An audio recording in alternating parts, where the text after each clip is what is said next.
Jadi semuanya yang dipertontonkan kepada publik hari-hari ini, minggu-minggu ini adalah mungkin bukan pelanggaran hukum, bukan pelanggaran aturan hukum, tapi nggak etik aja. Ini saya ngelihat ya, ini buah si malakama bagi Pak Mahfud ya. Cuman gara-gara mungkin ya, gara-gara anak sekecil itu berkelahi dengan Mahfud. Ide pemakzulan ini media tanamnya sangat tidak subur. Substratnya ya. Karena orang ngelihatnya politis. Kalau yang jadi Presiden Prabowo, pertanyaannya apakah benar mantan Presiden Jokowi itu akan masih influencing?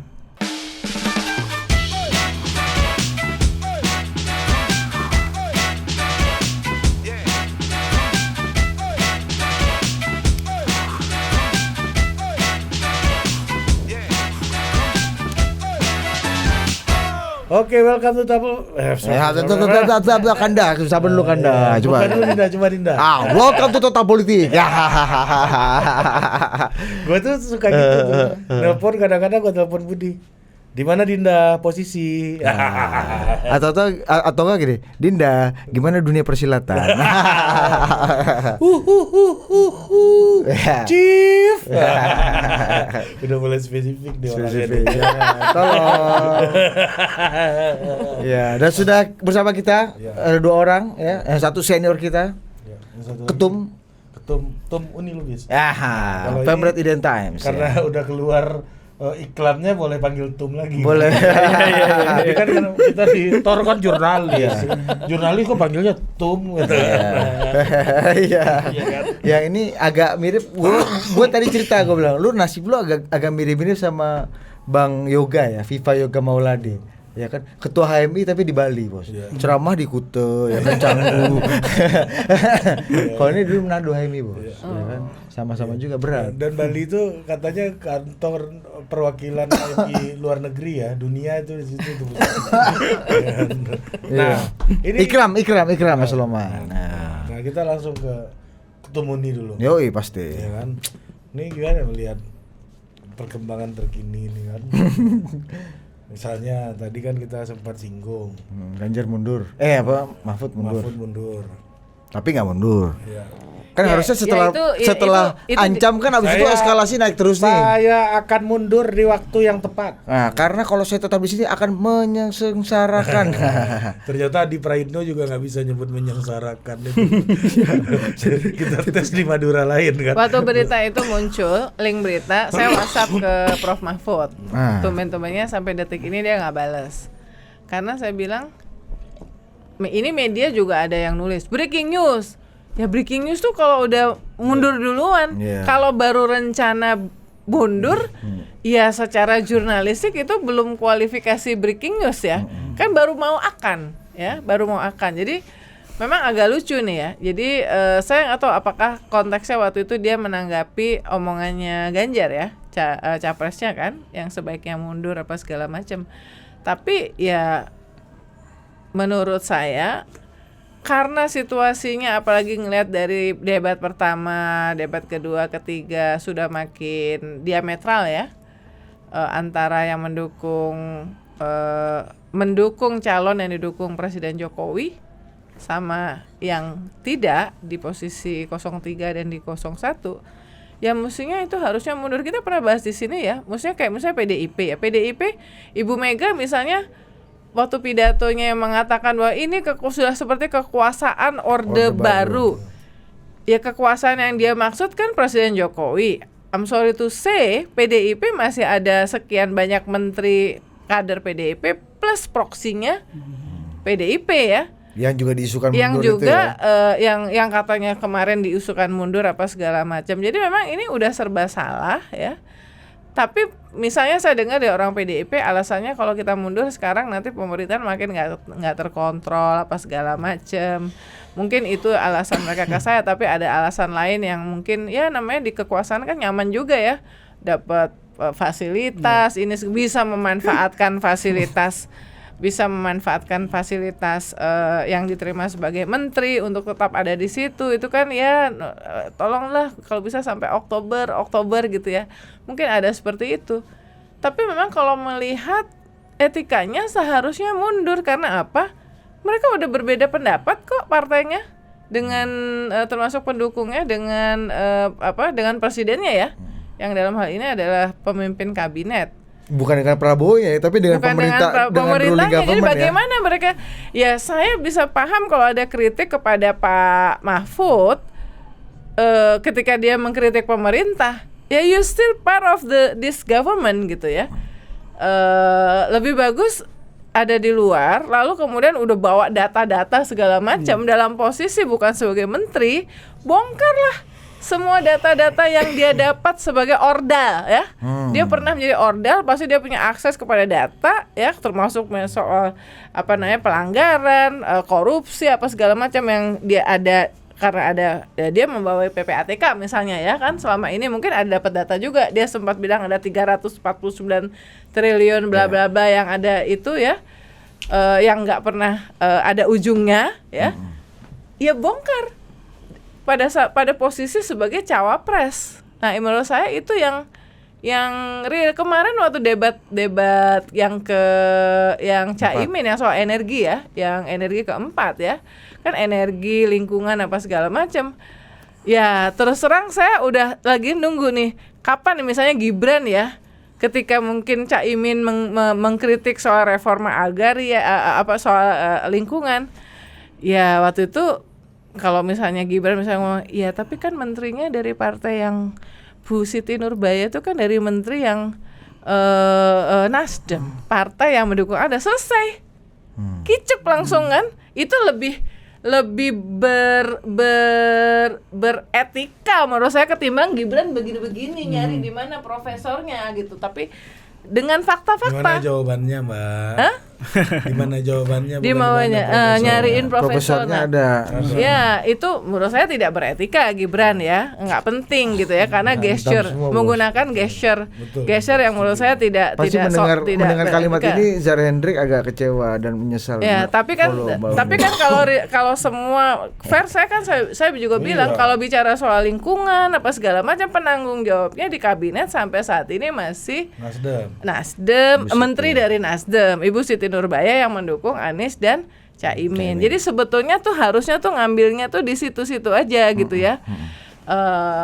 Tapi ya mungkin karena capres-capres banyak yang dapat feeding juga. Jadi ya udah lu jawabnya kayak gini, gestur lu harus kayak gini, lu harus kayak gini gitu. Tapi tidak tidak naturally kayak gini lah, kita ngomong kan naturally kan, nggak ada feedingan ya, nggak ada briefing. Nah jadi itu sih yang aku lihat. Kembali ke mundur menteri tadi gimana? Secara apa yang Anda lihat, Mbak? Maksudku gini, ini kan eskalasi gini, Mas Ganjar ngomong suruh mundur dan disarankan Pak Mahfud, sejurus kemudian Pak Mahfud naikin lagi eskalasinya nih, saya akan mundur pada waktunya nanti. Iya Pak Mahfud, mestinya Anda mundur sekarang juga. Anda udah ngalamin kan bagaimana posisi anaknya presiden ya, yang cawapres itu mengkritisi Anda, dan ketika Anda mengkritisi balik pemerintah, posisi Anda jadi serba salah karena Anda masih ada di pemerintah. Waktu dibilang bahwa kenapa kok ini masalahnya seperti ini, seperti waktu dia pidato di awal soal 5 soal ekonomi, kalau 50% disebabkan kontribusi dari pemberantasan korupsi itu terhadap pembangunan ekonomi. Itu kok 50%-nya aja, itu 50% kata dia. Ya kan dia waktu itu kan dibilang bahwa lah berarti kan pemberantasan korupsi kan di bawah Anda, portofolionya di kabinet, karena Menteri Hukum dan segala macam kan yang gampang dibalik-balikin gitu loh, gampang dibalik-balikin ya. Jadi kalau misalnya alasannya dua, kalau alasan yang mungkin idealnya adalah iya soalnya kan masih ada pekerjaan saya yang belum selesai apa segala macam gitu-gitu. Ya kita mau jujur aja, orang cawapres dan capres kan waktunya sudah semakin sedikit untuk ngerjain pekerjaan sebagai anggota kabinet ya. Kalau pekerjaan sepenting itu gitu. Kalau pekerjaan seperti itu ya, jadi ya sekarang dia harus memilih. Kalau dia sudah menerima sebagai capres kayak Prabowo misalnya, sebagai Menhan, ya harusnya mundur dari bukan karena undang-undangnya ini. It's not about aturan hukum, it's about ethical. Sama seperti statement dari Presiden Jokowi kan, bahwa presiden tidak dilarang untuk ikut kampanye. Aturannya memang memungkinkan, meskipun kata Ferry Amsari, pakar hukum itu mengatakan bahwa harusnya itu berlaku kalau dia mendukung presiden dari partainya. Jadi dalam hal ini Presiden Jokowi cuti kampanye untuk Ganjar, karena per detik ini Presiden Jokowi masih anggota kader PDIP. Nah ini kan another etik isu lagi. Udah mendukung calon yang tidak didukung oleh PDIP, tapi dia nggak mau keluar, nggak mau resign. Jadi semuanya yang dipertontonkan kepada publik hari-hari ini, minggu-minggu ini adalah mungkin bukan pelanggaran hukum, bukan pelanggaran aturan hukum, tapi nggak etik aja. Ya, semuanya kena nih, semuanya. Jadi ya gue nggak pro ini, pro itu apa segala macam ya. Tadi kan kita bicara Pak Mahfud itu 03 ya.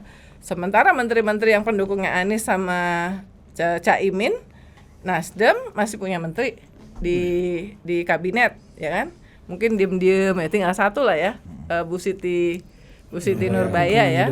Terus PKB masih ada menteri Menaker. Nah, jadi semuanya ini aneh ya, tapi ini nggak pernah seaneh ini, ya nggak pernah seaneh ini. Why? Ya karena Presiden Jokowi aneh. Semua ketidaksinkronan, semua masalah yang terjadi ini pemicunya adalah Presiden Jokowi. Karena Presiden Jokowi mendukung, masih anggota PDIP tapi mendukung Tapi kan Pak Surya dukung Mas Anies nggak ada hubungan dengan Pak Jokowi PDI dan nggak PDI, Mbak. Pak Surya dukung Anies saja. Ya kan bukan presiden. Kan bukan presiden. Bukan. Dia kan dalam posisi presiden. Bukan, maksudnya tadi kata Mbak Uni itu kan aneh karena semua aneh ini karena masih dari dalam tapi kritik kok jadi oposisi segala macam gitu kan. Ya kalau untuk Bang Surya kan nggak ada hubungan ini, dia udah lama lah, bahkan sejak udah lama aneh. Iya, sejak Pak Jokowi masih membersamai Mas Ganjar ini kan. Nah. Iya. Ya, gimana kalau lu ngelihat situasi dunia persilatan terkini nih? Ini saya ngelihat ya, ini buah si malakama bagi Pak Mahfud ya. Cuman gara-gara mungkin ya, gara-gara anak sekecil itu berkelahi dengan Mahfud, atau karena Budi sindiran Fahri Hamzah ya, yang bilang laki-laki tuh kelaminnya harus jelas, kalau keluar dong. Nah, mungkin ataupun desakan dari capresnya. Tapi saya merasa ini si malakama karena kalau merasa tidak punya keleluasaan membuka dan melihat di situ ada ketidakbenaran, semestinya publik akan menilai pertama leadershipnya, bahwa kamu harus buka kebenaran itu. Kamu sangat otoritatif gitu, mau menjabat di dalam atau di luar, kebenaran itu kan harus ditegakkan bagi seorang moralis seperti Pak Mahfud, ya kan.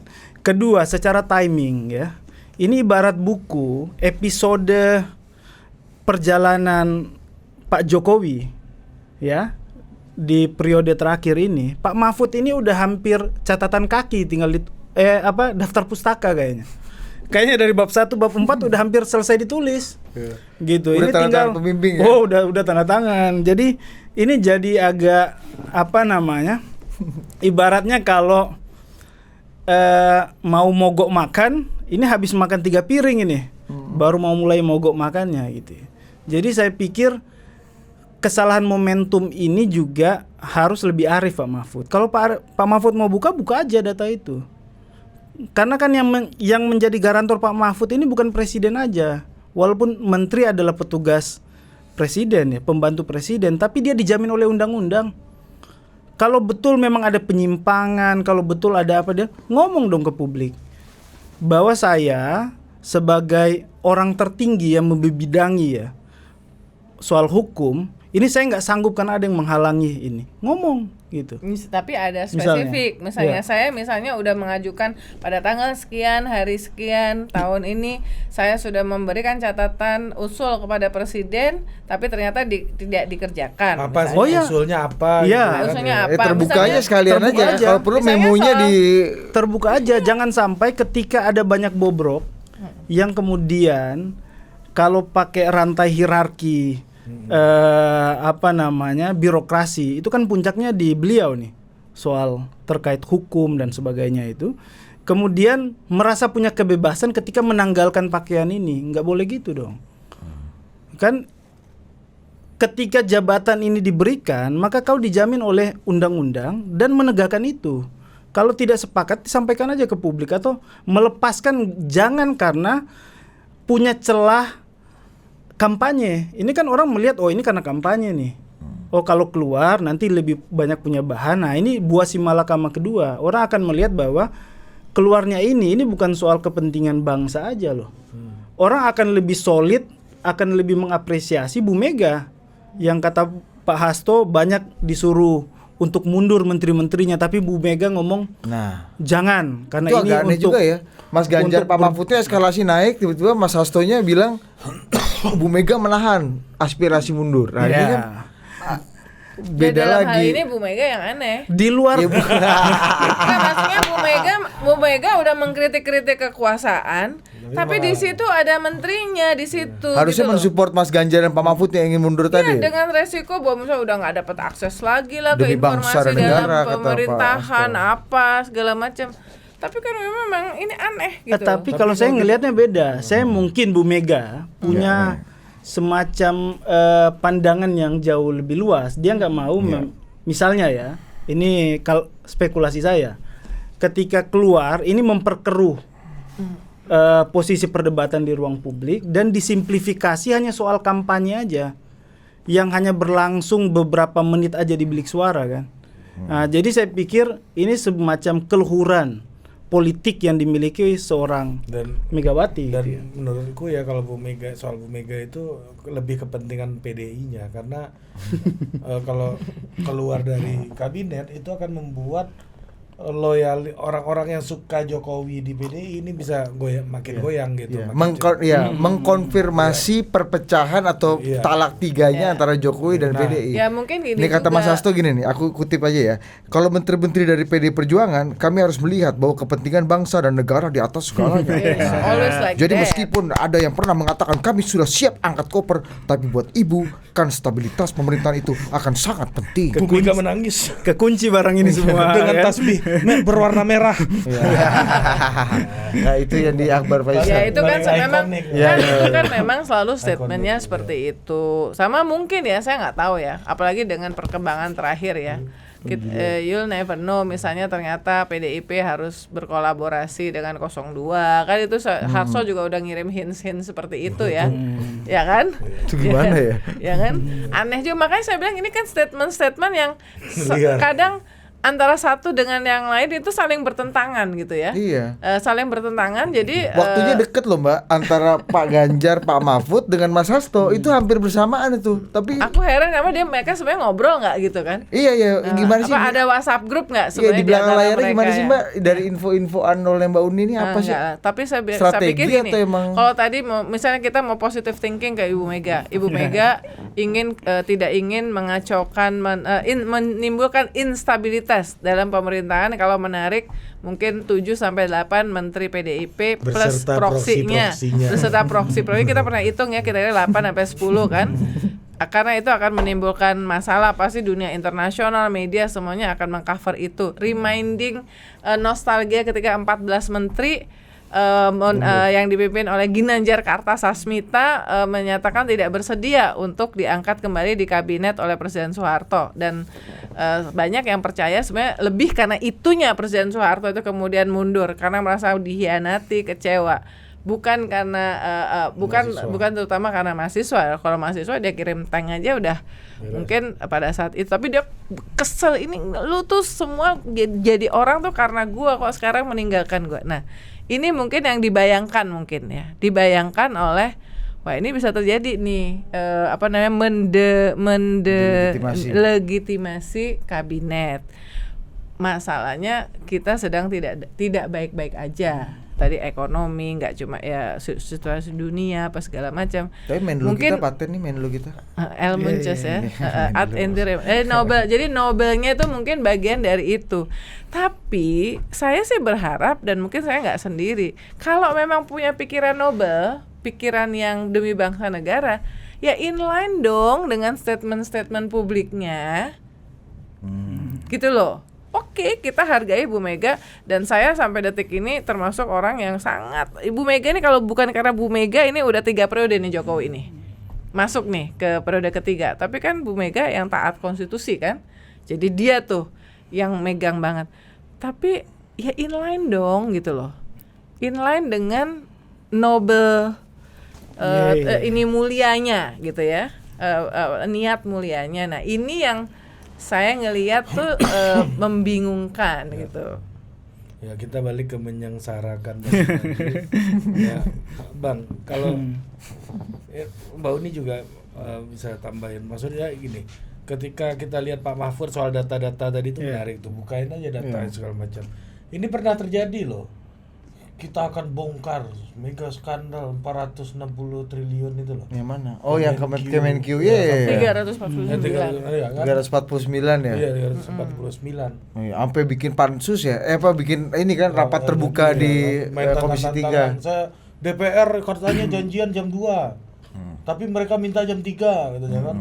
Ya udah saya hadapi katanya. Gitu sampai tantang-tantangan di Twitter tuh. Sekarang mana isunya? Panggung depan sama panggung belakang beda biasanya. Mana nggak ada lagi kita dengar nih cerita itu kan? Padahal itu udah eskalasi publik. Kalau kata Mbak Uni nggak ada ujung. Ya rapatnya kan memang nggak ada di DPR itu. Konsolidasi data antara Kemenq dengan PPATK dipimpin oleh ketua komite. Ketua komite siapa? Keuangan Adinda. Pak Mahfud komite, Mahfud MD kata Bambang Pacul. Adinda kata. Adinda ketua komite. Nah misalnya itu, jadi mungkin salah satu kritik kepada Pak Mahfud selama ini dia adalah orang yang berintegritas apa segala macam, tapi itu tadi nanggung-nanggung gitu, dia nggak pernah tuntas. Ketika dia udah menyampaikan, tapi sampai sekarang apa gitu kan? Jadi punya nilai nggak sih tadi? Kata-kata kerasnya Pak Mahfud itu saya akan mundur pada waktunya nanti. Tapi itu dan Pak Ganjar bicara etika soal lu masih di dalam tapi lu macam-macam lah. Jadi punya nilai nggak melihat akhirnya udah harusnya kan klimaks nih. Ini kok rata lagi nih udah 3 hari. Semestinya masih bisa dimanfaatkan. Karena kan pertama orang nggak melihat itu sebatas sensasional aja. Walaupun kalau lama kelamaan publik melihat ini cuman yang breakthrough ini cuman gagasannya ternyata. Pengaplikasian walaupun sebenarnya bisa dibantah juga karena kan sekarang bisa dikatakan dalam ranah kontestasi ini kan berbeda. Bukan perwakilan rezim lagi misalnya kan. Nah, bisa aja bersembunyi di situ. Tapi kan sebenarnya nggak ada jawaban juga dari Pak Mahfud kan. Pak Mahfud juga harus menjawab tadi yang pertanyaan Ari. Sehingga orang nggak berspekulasi. Kalau nggak spekulasi kayak kata Uni tadi, kata Ari, pasti itu akan menambah elektabilitas Ganjar Mahfud makin kropos kan gitu. Nah ini berkaitan lagi sama Pak Mahfud nih. Uni. Ini episode Pak Mahfud. Iya kan lagi top of mind kan. Paten kan. Menyambut gerakan pemahzulan nih gimana? Walaupun ini salah tempat, harusnya kan waktu di undangan kan bisa dicek kan apa mahzulan ngapain bisa. Apa yang Dinda? Tanya dulu kan. Tanya dulu. Apa urusan Dinda? Kalau ini ke DPR nih salah tempat nih gitu kan misalnya. Atau meskipun katanya DPR udah nolak-nolakin semua kan. Ya, meskipun nggak di-entertain oleh Pak Mahfud tapi diterima. Dikasih kupi lah ya kan. Ada prasmanan lah itu. Kadang-kadang gini, nggak hanya Pak Mahfud ya. Saya rasa dalam politik, situasi politik ini pertemuan menerima segala macam itu sebetulnya kadang-kadang nggak ada omongan apapun. Just send the message. kepada publik ya. Jadi membangun impresi ya, apa yang sedang terjadi ya. Jangan-jangan memang kalau ada elit politik ketemu, mungkin yang ngomongin 5 menit ngomongin yang tentang politik, tapi yang lain ngomongin makanan misalnya, bisa. Tapi saya sedang mengirimkan pesan ya. Saya rasa kayak Gerakan Nurani Bangsa itu yang ketuanya Ibu Sinta Nuriyah, itu juga sebetulnya mereka ketemu dengan Wapres, akan ketemu dengan berbagai tokoh pas segala macam, itu ingin send the message dalam hal ini terutama kepada semua elit politik untuk kembali kepada nurani juga, jangan merusak demokrasi apa segala macam kan, ada Romo Magnis apa gitu. Nah jadi Pak Mahfud mungkin menerima send the message ya. Saya ngelihatnya soalnya gini ya, kadang saya ngelihat oke, Pak Mahfud cawapresnya PDIP ya Bu Mega, tapi another question, apakah dia punya hotline berkomunikasi dengan Bu Mega langsung, itu juga pertanyaan saya sih. Sedemikian sebetulnya ada inline nggak, atau sebenarnya ada sesuatu yang lag antara apa yang sedang dipikirkan oleh PDIP dan Bu Mega untuk strategi politik dengan apa yang sedang dikerjakan oleh TPN Pak Mahfud. Itu kan juga pertanyaannya gitu ya. Jadi kalau soal pemakzulannya ginilah, sulit lah, karena DPR kan per hari ini ya, kecuali PDIP mau ya, tapi per hari ini plus PDIP, apalagi karena menteri-menteri yang bahkan mendukung Anies partainya masih ada di koalisi Jokowi pemerintah, kan mayoritas ya. Kalau di vote itu mayoritas. Kalau misalnya kecuali saya nggak tahu kalau vote-nya rahasia ya mungkin aja bisa menang. Cuman kan prosesnya mungkin ini ya, prosesnya itu is very complicated ya. Waktu kita tinggal 3 minggu menjelang Pilpres putaran pertama di 14 Februari ya. Honestly speaking, saya nggak dalam posisi yang misalnya mendukung soal pemakzulan ya, ngelihat komplikasinya, dan mungkin juga membuat komplikasi di pemerintahan, energi yang akan disedot ke sana itu jadi gede, kemudian ada rakyat kepentingannya yang bisa terganggu gitu. Kalau gua ngelihatnya seperti itu. Tapi ini menarik, yang salah satunya adalah yang merespon pemakzulan ini ya. Ini kadang-kadang kita jadi lu pasti kaget kan, gue kan seolah nanti diterjemahkan belain Jokowi kan. Memang kita ini yang lu bilang sering disalah tafsirkan. Orang lihat partial tapi ini partial truth. Kayaknya ini apa yang disampaikan oleh Prof Saiful Mujani ini nggak perlu kita tafsirkan terlalu sulit gitu misalnya. Karena udah terbuka. Dugaan melanggar UU dan Undang-Undang Dasar adalah dasar DPR untuk gunakan hak angket bagi proses pemberhentian presiden. Ini yang bicara Prof Saiful Mujani, seorang yang sangat percaya dengan demokrasi, yang berkegiatan berkerajinan di dunia elektoral, di bidang elektoral nggak bisa kita pungkiri gitu, kiprahnya di dunia elektoral. Nah ini hari ini bicara dan bahkan punya tone seperti mendukung gerakan yang ekstra elektoral, yang di luar kepemiluan nih. Bukan dia yang juga mengatakan bahwa approval ratingnya Jokowi masih lumayan tinggi ya, termasuk lembaga survei yang seperti itu. Iya, udah nggak lihat survei lagi. Ya maksudnya berarti kan memang ada ya beda-beda gini kan, antara yang ini ngomong kayak gini, terus ngomong gini. Apakah itu berdasarkan surveinya bahwa rakyat memang udah kesel banget sehingga harus dimakzulkan, harus ini, atau itu lebih karena dianya sendiri sebagai pribadi kan kayak gitu kan? Kalau survei sih rata-rata sih sama, Mbak. Approval berapa di LSI DDJ? Ya. Kita kalau nggak salah di atas 70, ada 80 semuanya pernah, masih di sampai atas 70. Relatif jumhur survei 70. ini sama lah ya. Jumhurnya sama. Belakangan turun dari 80 karena mungkin yang belakangan aja. Tapi orang kayak Saiful bisa ke situ tuh ada komentar gak, Pak? Iya. Maksudnya kan ini udah aneh banget gitu. Ya tadi kalau saya komentarnya adalah antara yang surveinya dia yang dia tahu bahwa mayoritas 70-an di atas persen orang masih oke sama Jokowi, meskipun mungkin kita mesti lihat pertanyaannya tahu apa. Kalau misalnya pertanyaannya itu adalah menurut Anda Jokowi itu orangnya baik apa enggak? Ya itu orang mudah mengatakan Presiden Jokowi itu orangnya baik gitu ya, karena approachable ke rakyat. kemudian jawaban baik itu ditwist jadi approval rating, it's another story juga. Gue pengen tahu kalau di LSI-nya Denny JA tuh pertanyaannya tuh apa, karena kan kita nggak pernah tahu tuh pertanyaannya tuh apa gitu ya. Nah tapi di sisi lain dia mendukung yang soal hak impeachment ya, impeachment segala macam, pemakzulan ya agak beda kalau menurut aku. Iya. Kalau survei dulu, kalau survei nggak nanya kayak gitu, langsung to the point.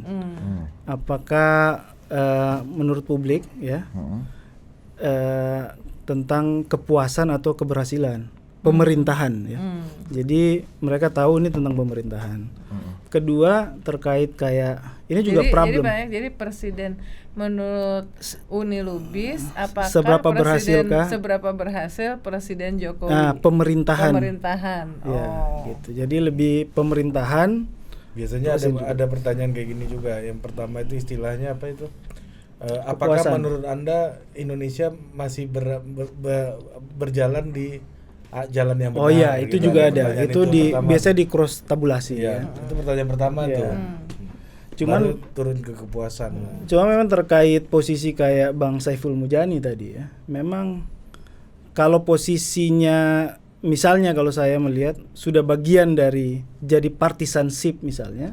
Karena saya lihat belakangan agak sentimental juga terhadap salah satu paslon. Apalagi belakangan apa dari awalan? Oh, awalan. Ada dua poster yang di situ kita juga tahu ada poster yang di 02 kita juga tahu. Sedangkan lembaga survei kan semestinya harus menyodorkan data ya. Kemudian mau nggak mau Bang Saiful ini kan dinilai sebagai simbol lah di lembaga, di Saiful Mujani SMRC ya. Tapi itu pilihan pribadinya ya. Dan kalau menurut saya yang terkait tadi pemakzulan ya. Pemakzulan percaya apa nggak percaya, publik akan menilai ini politis. Bahkan di negara demokrasi maju, saking banyaknya desakan Supreme Court-nya ya. Jadi peradilan tertingginya itu, kalau ada kebijakan berapa bulan menjelang pemilihan yang berbau politis terkait election itu nggak ditolak. Bisa itu nanti aja ya. Iya. Kalau nggak diputuskan tapi nggak berlaku sekarang. Jadi dan itu tegas karena desakan publik kuat gitu loh. Nah sekarang kita seakan-akan mau menutup mata dengan telinga penglihatan publik. Mereka menilai loh. Jadi kalau ada upaya pemaksulan di kilometer ini, ya hampir semua kan udah pindah gigi 5 semua ini kan. Nah jadi takutnya ada yang turun mesin ini. Oh ini kok segininya banget kan gitu ya. Pengen menang kan gitu misalnya. Nanti viral lagi di TikTok. Jadi percaya apa nggak percaya, apapun yang terjadi di 15 atau berapa hari ke depan, ini hasil kreasi politik. Nah, jadi seberapa besar kemungkinan para elit ini mendukung kreasi politik ini? Kan kadang-kadang gini, dari dulu Bang Rizal Ramli dan teman-teman juga ada cabut mandat, gerak Bang Hariman Siregar gitu. Tapi kan elit politiknya di parlemen nggak mengentertain ini kan. Nah ini kreasi politik ini seberapa mungkin di-entertain oleh dan kedua yang pelaku. Kayak sempat diomonginnya ya. Pemakzulan ini media tanamnya kurang bagus. Karena ketika bicara pemakzulan tadi approval rating begitu tinggi. Kata Bambang Pacul dua orang yang nggak bisa dilawan itu. Oh ya, orang baik sama orang yang dikenal baik dan orang baik dan orang cantik kan. Nah ini approval rating kan. Kedua potensi kalkulasi politik pemenang pilpres putaran pertama, putaran kedua kan mengkalkulasi ini. Ini kalau saya main kasar, kemudian apalagi narasi ini tidak kuat misalnya, ini kan pasti menjadi pukulan balik ya. Jadi saya pikir ide pemakzulan ini media tanamnya sangat tidak subur. Substratnya ya. Karena orang ngelihatnya politis, kemudian nggak ada masalah secara substansi terhadap pemerintahan, dan kedua momentumnya yang dilihat yang mungkin bisa berbalik antipati bagi yang menguatkan ini malah isu jadi ini. poin buat Pak Jokowi ini dalam hal ini. Karena kalau Membesarkan malah kalau saya. dibandingkan 98 itu sebelum 21 Mei 98 yang kemudian Soeharto lengser, kan itu udah ada situasi yang mulai dari krisis ekonomi yang menimbulkan krisis politik, sosial ya kan, harga BBM naik apa segala macam. Akhirnya yang mahasiswa ribuan di gedung apa namanya? Gedung DPR. Jadi proses politik yang terjadi di gedung DPR, di kalangan parlemen MPR itu nyambung dengan yang di lapangan kan. Kalau sekarang kan di mana?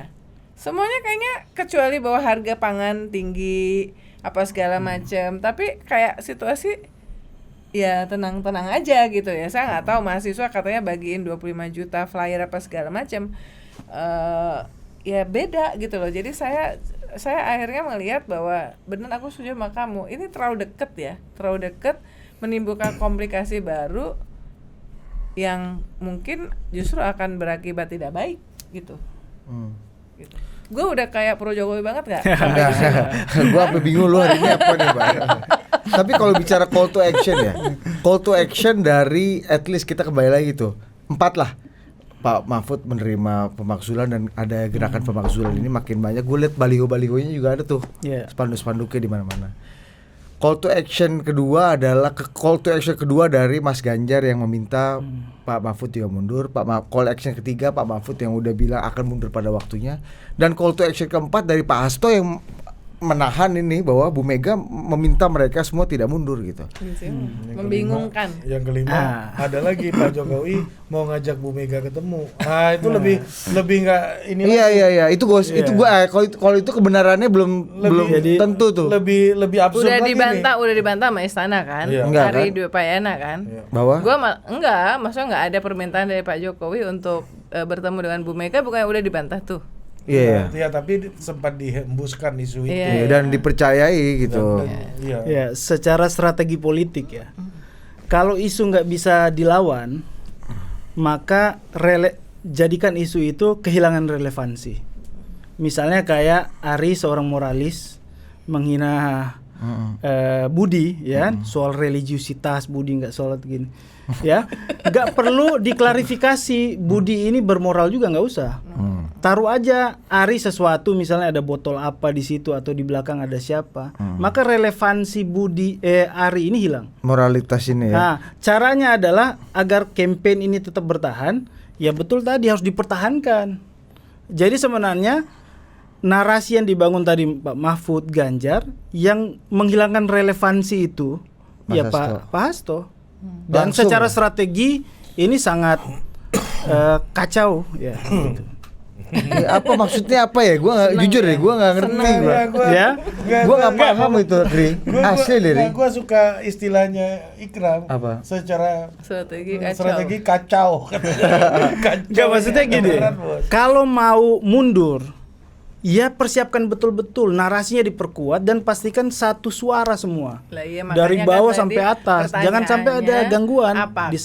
Apakah inline antara Hasto dengan Bu Mega di PDIP elit ini ada Prananda terus segala macam ya dengan TPN?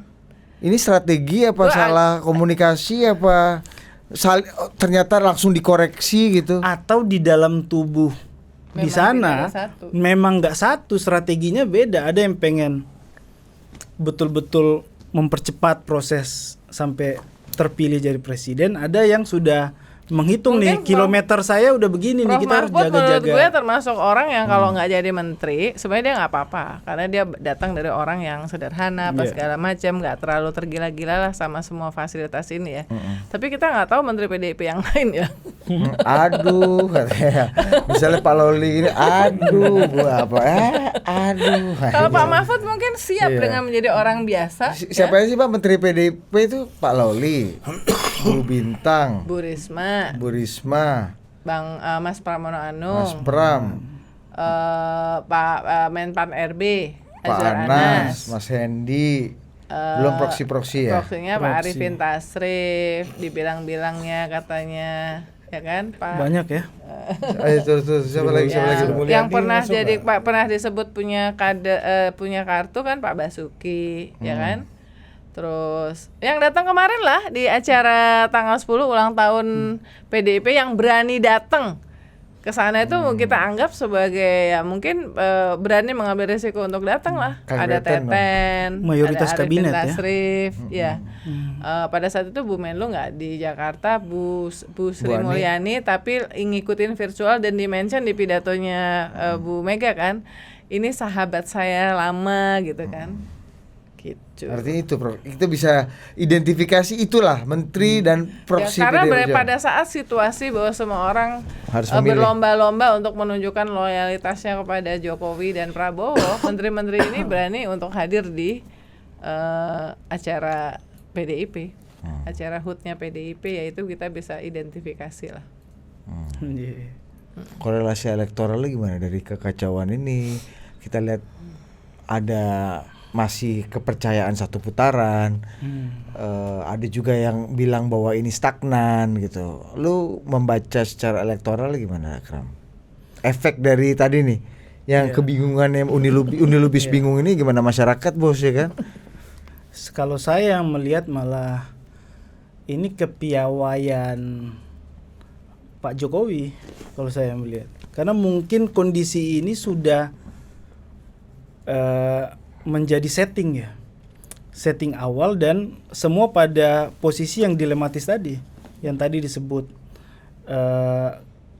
sehingga semua kurang terlalu menjiwai untuk membersamai isu perubahan dan isu perubahan dan isu apapun isu itu, perlawanan dan perubahan ini selain keberlanjutan ya.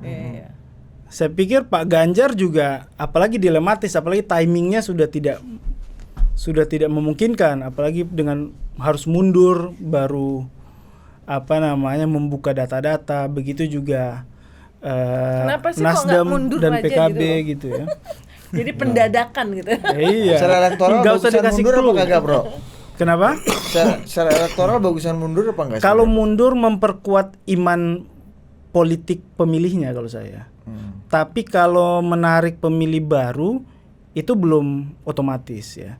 Karena orang bahkan ada yang saya bilang buah si malakama, orang melihat ini ternyata dipolitisir nih. Kan bisa aja ada isu-isu itu. Karena kok ini kan ibarat dalam buku panjang periode rezim Jokowi Maruf Amin, ini kan tinggal belum dicatat, tinggal daftar pustaka aja ini Pak Mahfud yang kemudian membidangi kementeriannya kan gitu. Jadi kalau saya serba dilematis, dan kalau saya lebih ke menguatkan program aja bahwa ini bukan lagi antitesa dari rezim atau bukan, tapi bagaimana ada program yang melampaui rezim, dan tentu memang nggak mudah juga karena pemilih akan melihat ini otentik apa enggak. Ini otoritatif apa enggak? Otentik, kalaupun otentik dicek otoritatif enggak, rekam jejaknya sesuai enggak. Kalau enggak juga tentu tidak otomatis gitu. Nah, Mbak Uni, ini ada isu menarik juga kemarin nih. Boy Thohir mengatakan Sampurna Adaro mendukung Prabowo Gibran. Jarum mendukung Prabowo Gibran. Ya beberapa sih gue pernah dengar ya sebelumnya ya. Tapi Pak Boy yang paling tapi terbuka ngomong itu yang dan ditanggepin sama Sampurna. Jarum juga udah nanggepin. Semuanya udah nanggepin udah itu nanggepin. Bukan sikap korporasi. Iya kan, gitu. Ya bukan sikap korporasi. Karena mereka khawatir juga kalau dianggap sebagai sebuah korporasi yang mungkin berpotensi mengkonsolidasikan karyawannya untuk memilih paslon tertentu. Itu kan bertentangan dengan hak demokrasi personal dari masing-masing warga ya. Malah ini lucu. Saya lebih kenal sama adiknya mungkin Erick Thohir ya, yang hadir juga di situ kan. Dan kalau ngelihat klip-klip pidatonya Boy Thohir itu kan bahwa ini adalah alumni jejaring alumni relawan Erick Thohir sejak Pilpres 2019. Ya, kita tahu bahwa waktu itu Erick Thohir kan ketua TPN-nya Presiden Jokowi ya. Menarik sih untuk ngelihat Boy Thohir adalah orang yang very private, sosok seperti bos-bos besar. Itu dia mungkin selama ini hanya menerima, nggak banyak melakukan wawancara kepada media ya, tapi beberapa dia lakukan fokus kepada bisnis ya, fokus kepada bisnis perkembangan usaha. Jadi dia bukan tipe yang, bahkan ketika Kak Erik jadi ketua TPN di 2019, saya sih yakin bahwa keluarganya Kak Erik termasuk Boy Thohir mendukung mungkin dalam berbagai hal, tapi Boy-nya nggak pernah muncul langsung memberikan dukungan. Jadi seperti juga orang-orang pemilik yang besar-besar di Indonesia itu banyak yang private kind of person, tapi kali ini muncul ya kali ini hujan, muncul langsung badai, apa segala macam. Menurut saya is more on itu adalah support dia sebagai kakak kepada Erick Thohir. Support dia sebagai kakak kepada Erick Thohir untuk memastikan, terutama kepada Prabowo. Kan kita ini gini, bikin sur Prabowo lah. Saya sih ngeliat, kan ini saya ngomong terbuka di media sosial.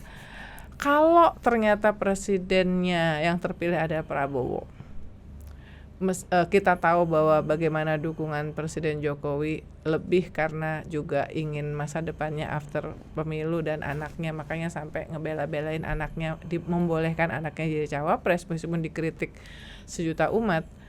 Kalau yang jadi Presiden Prabowo, pertanyaannya apakah benar mantan Presiden Jokowi itu akan masih influencing, berpengaruh terhadap pengambilan keputusan di pemerintahan Presiden Prabowo.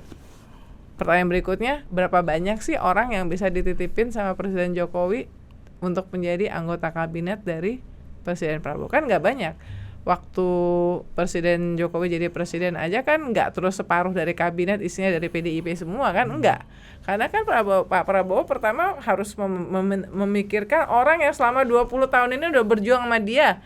Apakah itu Gerindra, apakah itu misalnya Partai Golkar yang faksinya Abu Rizal Bakri misalnya, yang sangat loyal kepada Prabowo sejauh ini, kan jadi banyak yang harus diakomodir. Kalau bahasa Ikrar tuh membersamai selama 20 tahun. Membersamai selama 20 tahun. Jadi apakah misalnya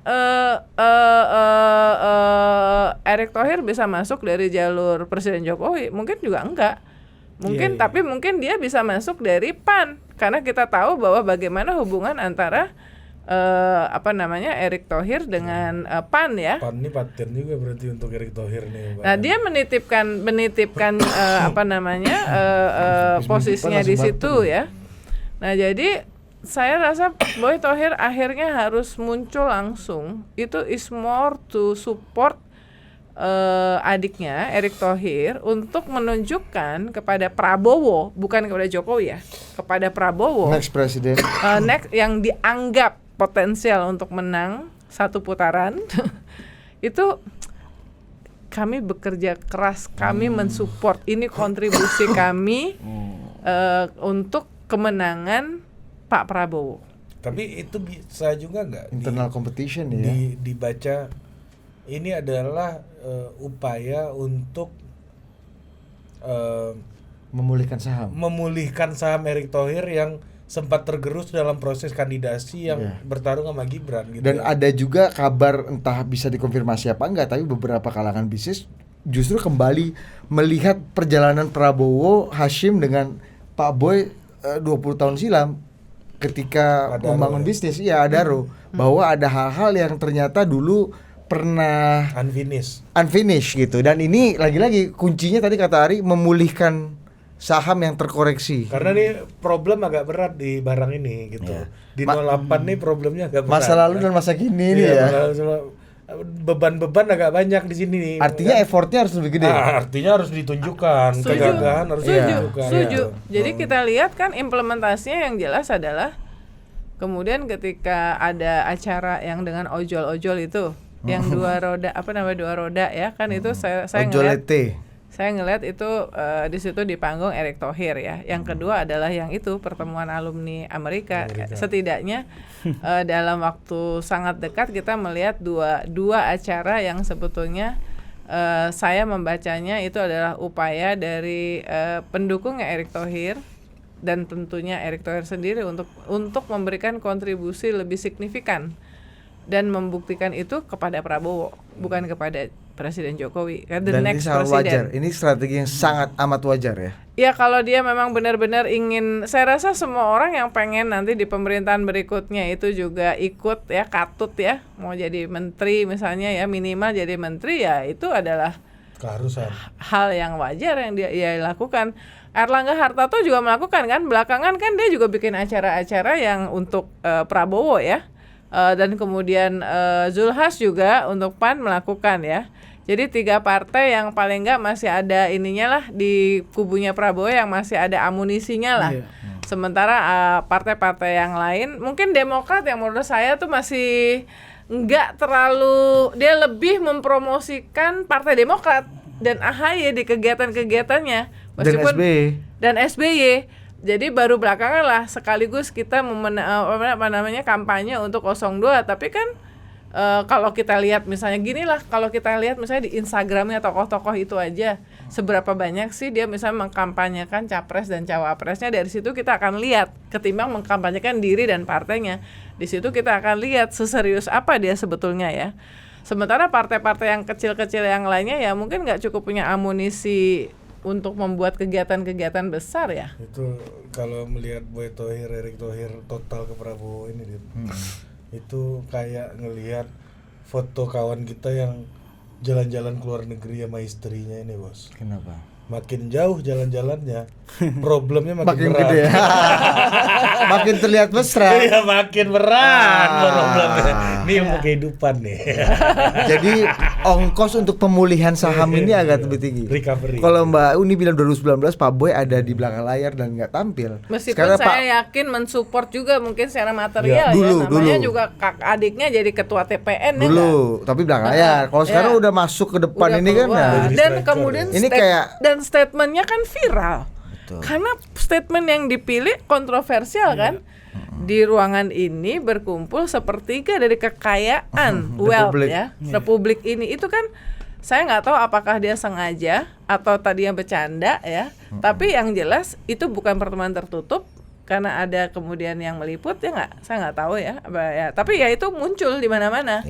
Jadi apakah itu statement yang dia pikir hanya untuk kepentingan internal di situ? Bikin sur ini. Tapi kemudian ternyata itu viral. Itu statement yang ya kontroversial lah. Dia mungkin nggak nyangka. Kita udah paham cuacanya lah ya. Oke, kita kasih penutup dulu hikmah dan kebijaksanaan. Iya. Karena kalau ini dilanjut minggu depan kita di acara mereka soalnya diundang. Iya benar. Iya kan? Jangan sampai di cancel kita poster. Itu tanggal 31 kan. Lu juga yang mancing-mancing. Benar kan? Untungnya jawabannya ini adalah syarat yang harus dilakukan. Betul, dan wajar sekali. Dan langkah Pak Boy sudah benar. Kalau tadi jawabannya nggak kayak gitu kita cut. Benar. Atau bikin bip gitu ya. Ayo main. Iya, kalau saya juga, menyambung dikit aja. Kan pesan dari jangan tikam-tikam ya kalau yang ini ya. Dari Uni tadi bahwa pesan ini kan bukan ke Pak Jokowi, tapi langsung ke 08 ini. 08. Artinya kalau Pak Jokowi udah nggak perlu dibuktikan lah. Ya, pembuktian udah nggak perlu buat Pak Jokowi ya. Klaim polis asuransi udah nggak ini di situ ya. Slotnya udah nggak di situ ya. Artinya dan mengambil ngomong ke publik, saya takut ya, ke publik ini semacam sikap yang tergesa-gesa gitu atau panik gitu. Sebenarnya kan kalau saya sama Budi dekat ini kan, bro, ini gue udah amanin ini.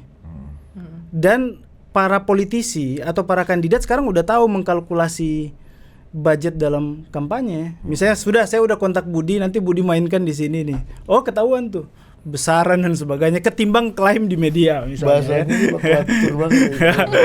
Jadi itu aja intermezzonya, tapi intinya maksud saya dinamika politik yang terjadi ini apakah tentang pemakzulan atau keluar dari kabinet dan sebagainya harus dicermati bahwa publik menilai ini tidak ansih soal keberpihakan. Jadi harus hati-hati.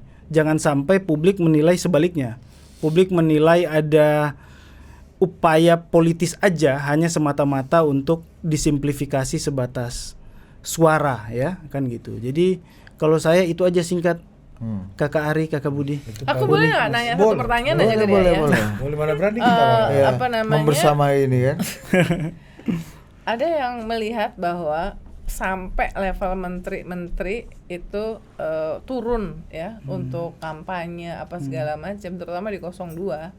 Itu adalah juga dibaca sebagai faktor kepanikan bahwa mereka nggak yakin, meskipun mereka keluar bahwa satu putaran, tapi sebetulnya mereka nggak yakin sedemikian sehingga yang dikatakan kurang beretika di mata publik itu terjadi karena menteri-menteri ikut turun. Menurut kamu kalau dari segi survei gimana? Tergambar nggak bahwa hal yang membuat harus panik gitu? Sebenarnya satu putaran atau 2 putaran ini potensinya 50-50. Kenapa saya bilang satu putaran juga beralasan? Karena logikanya adalah dari Desember ke Januari ada peningkatan hampir semua rata-rata lembaga survei 4-5%. Jika hari ini elektabilitas di 02 Prabowo Gibran adalah 44, ada 42-46%. Artinya jika dia mengulangi lompatan yang sama dari Desember ke Januari, maka potensi satu putaran juga ada. Nah, tapi kan saya lihat hampir semua pollster makin cepat sekarang bikin survei. Nah, nanti kita tunggu aja dari mereka apakah eskalasinya tetap terjaga atau tidak. Tapi kalau soal etis keterlibatan menteri ya, ini juga nanti ada di wilayah penilaian publik masing-masing ya. Cuman memang saya pikir menteri juga harus punya batasan ya. Secara personal jangan sampai juga kepercayaan publik terhadap rezim juga jadi buntut dari perlakuan para menteri itu. Kalau saya itu aja, Uni. Oke. Ya. Oke, sampai jumpa lagi di Politik berikutnya.